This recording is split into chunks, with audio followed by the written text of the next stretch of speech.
Hi friends, இப்போ நம்ம சக்திவேல் பார்க்க போகிறோம். சக்திவேலில் நம்ம சக்தி என்ன பண்ணுறாங்கன்னா, சரிப்பா எப்படியாவது நான் கண்டிப்பாக பூஜை செய்யப்பா அப்படின்னு சொல்லிட்டு இவங்க ஒரு பக்கம் கிளம்பி வந்துட்டாங்க. இவங்கள ஃபாலோ பண்ணிக்கிட்டே வரியே செவ்வாழை, இவங்க மனசை புரிஞ்சுக்க மாட்டேங்கிறியே செவ்வாழை அப்படிங்கிற கதை தாங்க. இதெல்லாம் ஒரு பக்கம் இருக்க, இன்னொரு பக்கம் நம்ம மீனாக பண்ணுற அலப்பறை இருக்கே. மீனா ஏதோ வேலை பார்த்துருக்காங்க, அது மட்டும் நல்லா தெரியுது. மீனாவை காணும், கார்டு வாங்கிட்டு போனவ தான் இன்னும் எதுவும் யூஸ் பண்ணவும் இல்லை அப்படின்னு சொல்லிட்டு ஃபோன் அடிக்கிறாரு நம்ம சேரன். யாருக்கு? அவங்க அம்மாவுக்கு ஃபோன் அடிச்சு விஷயத்தை கேட்டால், இங்கே எப்பா ஏன் பொண்டாட்டியை காணும், நான் உங்களுக்கு ஃபோன் பண்ணல, அதுதான்ப்பா உலகமாக தப்புன்னு நினைக்கிறாங்க. இங்கே இவங்களுக்குள்ள புருஷன் பொண்டாட்டி சண்டை. அட பாவிகளா, பேர பிள்ளையே பெக்க போறீங்க, இந்த டைம்ல கூடவா சண்டை போடுவீங்க அப்படிங்கிற மாதிரி இருக்கு. சரி விடுங்க, நாட்டில் முக்காவாசி பேர் இப்படி தான் இருக்காங்க. கிளம்புன காலத்தில் சண்டைங்கிறது பெரிய சகஜமப்பா, இது நாட்டு நடப்பப்பா, இதை மீறக்கூடாதுப்பா அப்படிங்கிற மாதிரி இருக்கு.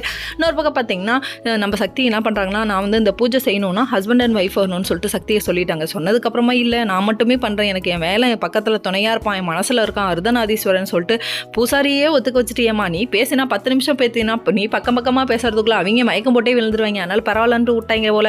சரின்னு பூஜை செய்வோம்னு சொல்லிட்டு 2 கையிலையும் விளக்கு எடுத்துட்டு இந்த பொண்ணு நடக்க போகுது.